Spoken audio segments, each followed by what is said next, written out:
மழையின் காரணமாக மஞ்சளார் அணையின் முழு கொள்ளளவான 57 அடியில் இருந்து 53 அடியை நீர்மட்டம் எட்டியதால் பொதுப்பணித்துறையினர் தேனி மாவட்டத்தின் மஞ்சளார் ஆற்றங்கரையோர பகுதிகளான தேவதானப்பட்டி, கெங்குவார்பட்டி, ஜி கல்லுப்பட்டி மற்றும் திண்டுக்கல் மாவட்டத்தில் உள்ள மஞ்சளார் ஆற்றங்கரையோர பகுதிகளான தும்மளப்பட்டி, ஊத்தங்கல் புதுப்பட்டி, வத்தலகுண்டு, விடுவிடு உள்ளிட்ட பகுதிகளுக்கு பொதுப்பணித்துறையினர் 2ஆம் கட்ட வெள்ள அபாய எச்சரிக்கை விடுத்துள்ளனர்.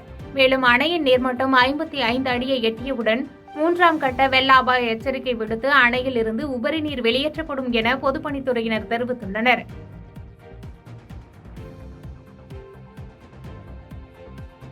பாதகம் செய்பவரை கண்டால் நாம் பயங்கொள்ளலாகாது பாப்பா, மோதி மிதித்து விடு பாப்பா, அவர் முகத்தில் உமிழ்ந்து விடு பாப்பா. அண்மை செய்திகளை உடனுக்குடன் தெரிந்து கொள்ள இணைந்திருங்கள் இயம்நாடு தொலைக்காட்சியுடன்.